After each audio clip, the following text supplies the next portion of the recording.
German news ಅಲ್ಲೂ ಕೂಡ ಧರ್ಮಸ್ಥಳ ಬಗ್ಗೆ ಬಂದಾಯ್ತು. ಬಟ್ ಎಲ್ಲೂ ಕೂಡ ಜಸ್ಟಿಸ್ ಫಾರ್ ಸೌಜನ್ಯ ಅಂತ ಇಲ್ಲ. ಹಿಂದೂ ಟೆಂಪಲ್ ಅಲ್ಲಿ ಮಾಸ್ ಮರ್ಡರ್ ಕ್ವೆಶನ್ ಮಾರ್ಕ್ ಅಂತಾನೆ ಇರೋದು. ನಮ್ ಕರ್ನಾಟಕದ ಜನಕ್ಕೆ ಗೊತ್ತಾಗ್ಲಿ ಅನ್ನೋ ಕಾರಣಕ್ಕೆ ಈ ವಿಡಿಯೋ. ಯಾಕಂದ್ರೆ ಹೊರ ದೇಶಗಳಲ್ಲಿ ಧರ್ಮಸ್ಥಳ ಜಾಗದ ಬಗ್ಗೆ ಮಾತಾಡ್ತಿದ್ದಾರೆ ಹೊರತು ಯಾವುದೇ ಒಂದು ಕೇಸ್ ಬಗ್ಗೆ, ಯಾವುದೇ ಒಂದು ವ್ಯಕ್ತಿ ಬಗ್ಗೆ ಯಾರು ಮಾತಾಡ್ತಿಲ್ಲ. ಎಲ್ಲರೂ ಬಂದು ಹೇಳ್ತಾ ಇರೋದೇ ಧರ್ಮಸ್ಥಳದಲ್ಲಿ ಹಿಂಗಾಯ್ತಂತೆ ಅಂತ. ಎಷ್ಟೊಂದ್ ಜನ ದೇವಸ್ಥಾನದ ಬಗ್ಗೆ ಯಾರು ಮಾತಾಡ್ತಿಲ್ಲ ಅಂತ ಕಮೆಂಟ್ ಹಾಕೋದ್ ನೋಡಿದೀನಿ. ಬಟ್ ಇಲ್ಲಿ ಸಿಚುವೇಶನ್ ಹೇಗಿದೆ ಅಂತಂದ್ರೆ, ನನ್ನ ತಮಿಳ್ ಫ್ರೆಂಡ್ಸ್, ತೆಲುಗು ಫ್ರೆಂಡ್ಸ್ ಎಲ್ಲ ಬಂದು ಕೇಳ್ತಿರೋದು ಧರ್ಮಸ್ಥಳದಲ್ಲಿ ಹಿಂಗಾಗ್ತಿದೆ ಅಂತ, ಹೌದಾ ಅಂತ. ನ್ಯೂಸ್ ಚಾನಲ್ ಅಲ್ಲೂ ಕೂಡ ಧರ್ಮಸ್ಥಳ ಫೈಲ್ಸ್ ಅಂತ ಬರ್ತಿದೆ. ಸೌಜನ್ಯ ಹೆಸರು ಹೇಳ್ಕೊಂಡು ಎಷ್ಟೊಂದ್ ಜನ ದುಡ್ಡು ಮಾಡ್ತಾ ಇರೋದು, ಪಬ್ಲಿಸಿಟಿ ಮಾಡ್ಕೊಂತ ಇರೋದು ನಿಲ್ಬೇಕು ಆದಷ್ಟು ಬೇಗ. ಆ ಹುಡ್ಗಿಗ್ ನ್ಯಾಯ ಬೇಗ ಸಿಗ್ಲಿ.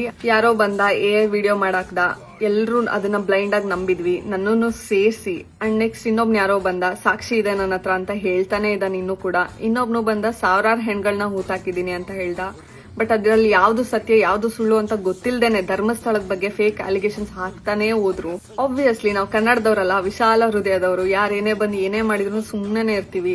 SIT ಫಾರ್ಮ್ ಆಗಿದ್ದು ಒಂದ್ ರೀತಿಲಿ ಒಳ್ಳೇದೇ ಆಯ್ತು. ಯಾಕಂದ್ರೆ ಎಷ್ಟೊಂದು ಮುಖವಾಡಗಳು ಆಚೆ ಬರ್ತಾ ಇದಾವೆ. ಧರ್ಮಸ್ಥಳ ಹೆಸರು ಹಾಳಾಗ್ತಾ ಇರೋದನ್ನ ನಿಲ್ಸೋಣ. ಅಂಡ್ ಸೌಜನ್ಯ ಅವರ ಅಮ್ಮ ಹೇಳಿರೋ ಒಂದ್ ವಿಡಿಯೋ ಆಡ್ ಮಾಡ್ತೀನಿ, ನೀವೇ ನೋಡಿ ಅದ್ರಲ್ಲಿ ಏನಿದೆ ಅಂತಂದು ನೀವೇ ಅರ್ಥ ಮಾಡ್ಕೊಳ್ಳಿ ಏನ್ ಆಗ್ತಾ ಇದೆ ಅಂತ. ಸುಮ್ನೆ ಬ್ಲೈಂಡ್ ಆಗಿ ಎಲ್ರು ಫಾಲೋ ಮಾಡ್ಬೇಡಿ. ಸೌಜನ್ಯ ಪರ ಹೋರಾಟ ಅಲ್ಲ ಅದು ರಾಜಕೀಯವಾಗಿ ಧರ್ಮಸ್ಥಳ ಪರವಾಗಿ ಹೋರಾಟ ಆಗಿದೆ. ನನ್ನ ಮಗಳ ಹೆಸರು ನೆಪ ಮಾತ್ರ ಅಲ್ಲಿ. ಆದಷ್ಟು ಬೇಗ ಸೌಜನ್ಯ ಅವರಿಗೆ ನ್ಯಾಯ ಸಿಗ್ಲಿ. ಜೈ ಶ್ರೀರಾಮ್.